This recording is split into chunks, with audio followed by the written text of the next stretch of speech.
विशेषण के भेद के बारे में, लेकिन विशेषण के भेद से पहले आपको खास बातें बताने जा रहा हूं कि विशेषण में कौन से भेद।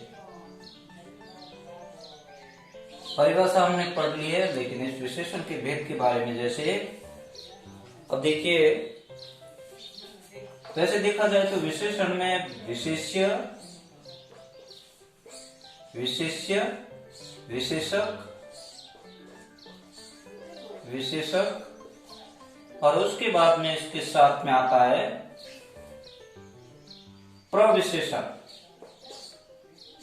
प्रविशेषण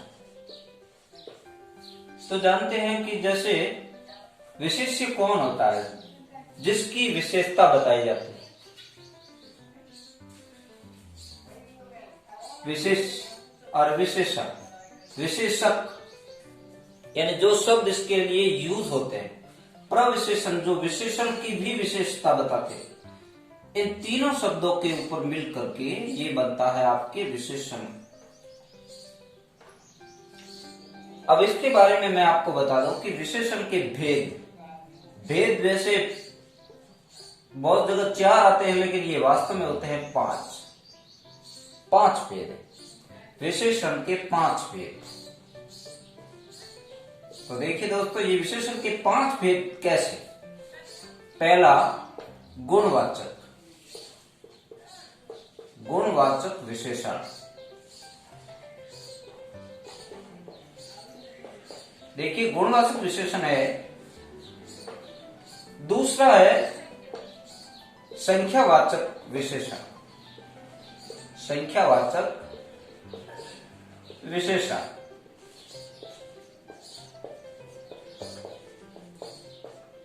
और उसके बाद में आता आपके तीसरा परिमाणवाचक। परिमाणवाचक विशेषण।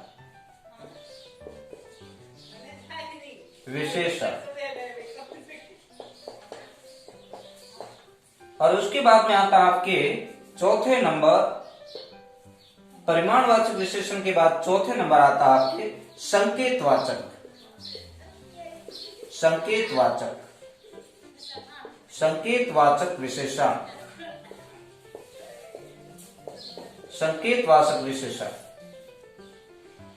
या सार्वनामिक भी इसको बोलते हैं। सार्वनामिक जो सर्वनाम शब्दों से बनता है। सार्वनामिक विशेषण।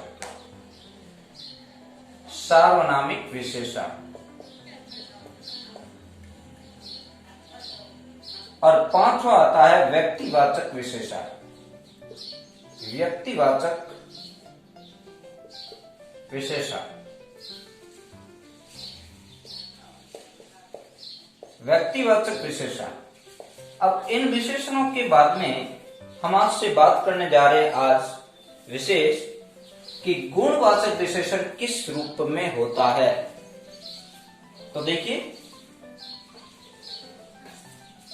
अब खास बात तो मैं बता देता हूं कि गुणवाचक भी कौन कौन से खास जितने भी है टॉपिक्स, वो सब गुणवाचक में आ जाते हैं। अब पहले नंबर गुणवाचक विशेषण के बारे में पढ़ेंगे। गुणवाचक विशेषण। गुणवाचक विशेषण। तो देखिए, इसमें कौन से शब्द है। वे संज्ञा, इसमें परिभाषा के तौर पे लिखते हैं, वे संज्ञा शब्द, संज्ञा व सर्वनाम शब्द, संज्ञा व सर्वनाम शब्द जो क्या चीज, गुण, दोष,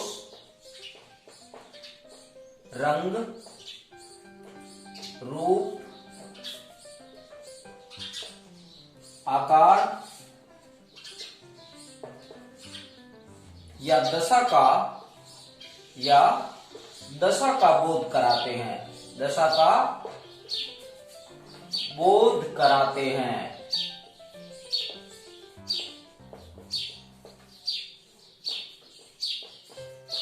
और वही है गुणवाचक विशेषण। जैसे किस तरह से गुण बता रहे हैं, जैसे ईमानदार बालक, ईमानदार बालक।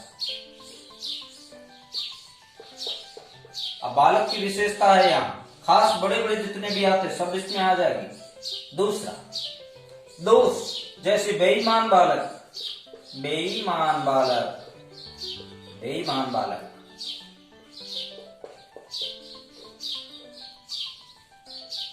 फिर कहते हैं रंग, काला कागज, काला कागज। ये आपके गुण के बारे में भी बता दिया और इसमें रंग के बारे में बता दिया। और उसके बाद में रूप, रूप के लिए जैसे सुंदर, स्थान,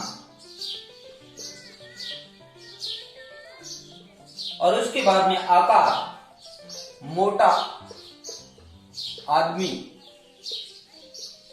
ये उसके आकार की विशेषता बता रहे हैं। और इसके बाद में अगर आता है दशा, यानी गर्म पानी, गर्म पानी। तो ये सब गुण अवस्था में लगभग सभी आ जाते हैं। और इन सबको छोड़ करके जो शब्द, इन सबको छोड़ देने के बाद में जो शब्द आते हैं वो बाकी वाले में एडजस्ट होते जाते हैं। अब हम पढ़ते हैं दूसरा, संख्यावाचक। दूसरा वेद है संख्यावाचक, संख्यावाचक विशेषण, संख्यावाचक विशेषण।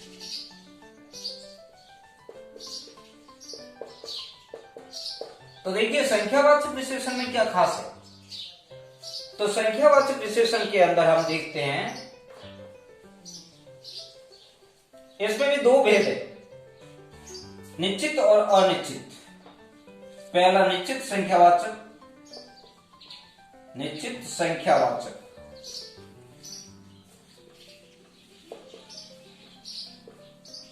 निश्चित संख्यावाचक होता है और एक होता है अनिश्चित संख्यावाचक। अनिश्चित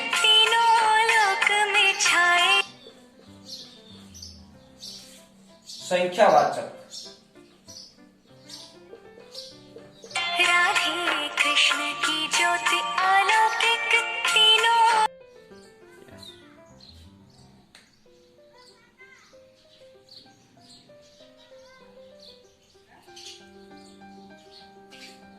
हाँ, तो अब पढ़ते हैं दूसरा संख्यावाचक विशेषण।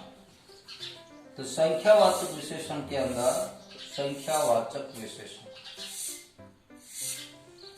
विशेषण देखिए ये संख्या बता रहा है यहाँ पे। तो इस संख्या के बारे में, अब संख्या इसमें किसी संज्ञा या सर्वनाम शब्दों की कोई निश्चित संख्या भी हो सकती है। वाचक का मतलब होता है बताना, और संख्या यानी यहाँ संख्या बता रहे हैं 5, यानी जो निश्चित भी हो सकती है अनिश्चित भी हो सकती है। तो यहाँ अपन इसकी परिभाषा के तौर पे लिखेंगे कि क्या परिभाषा है इसकी। संज्ञा या सर्वनाम शब्द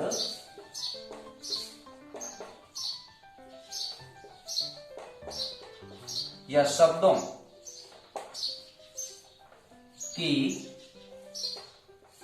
निश्चित व अनिश्चित संख्या भी बताता है। अनिश्चित संख्या भी, अनिश्चित संख्या भी बताता है।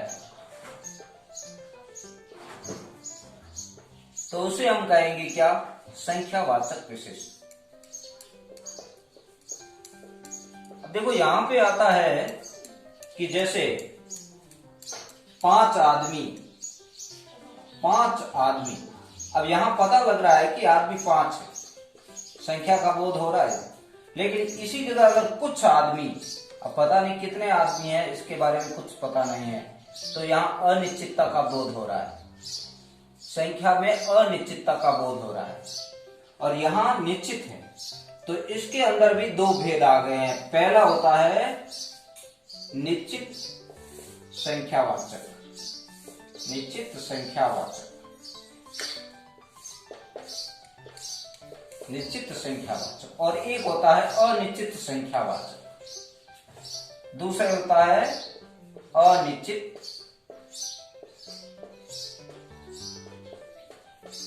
अनिश्चित संख्यावाचक। तो देखिए, जिसमें संख्या का कोई विशेष पता नहीं है। अब ऐसे ही अगर हम लिखेंगे तो यहां पर कि 10 घड़े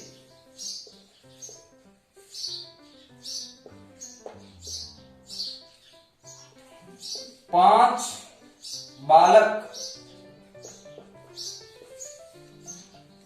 इसी जगह कुछ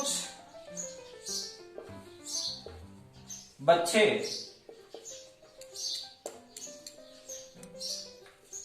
या कुछ पत्थर,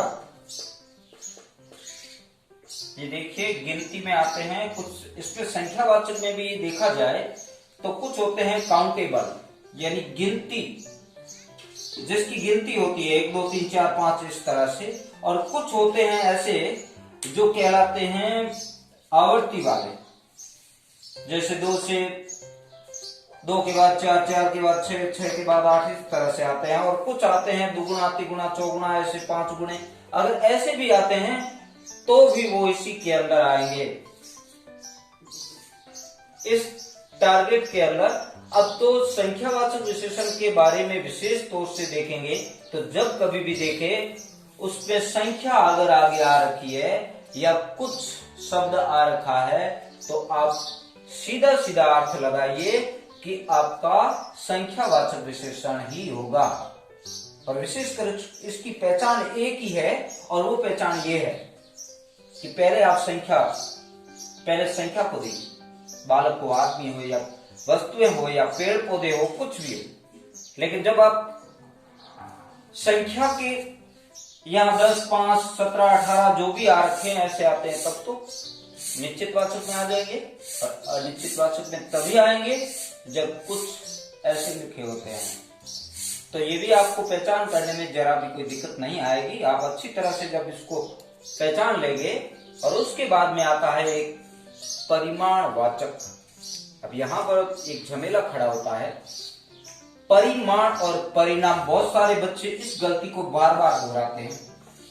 मैं आपको बताना चाहता हूं कि परिमाण, इसका मतलब होता है माप तोल, माप तोल, माप या तोल या वजन, वजन भी कह सकते हैं। लेकिन परिणाम क्या होता है? अब परिणाम लिख दिया तो इसका मतलब होता है फल, फल या नतीजा। क्या होता है? नतीजा। आप देखिए, फल या नतीजा परिमाण है, यहां परिणामवाचक नहीं है, परिमाणवाचक है। अर्थात ये आपकी तीसरा भेद है, परिमाणवाचक विशेषण। और ये आपको देते हैं अब हम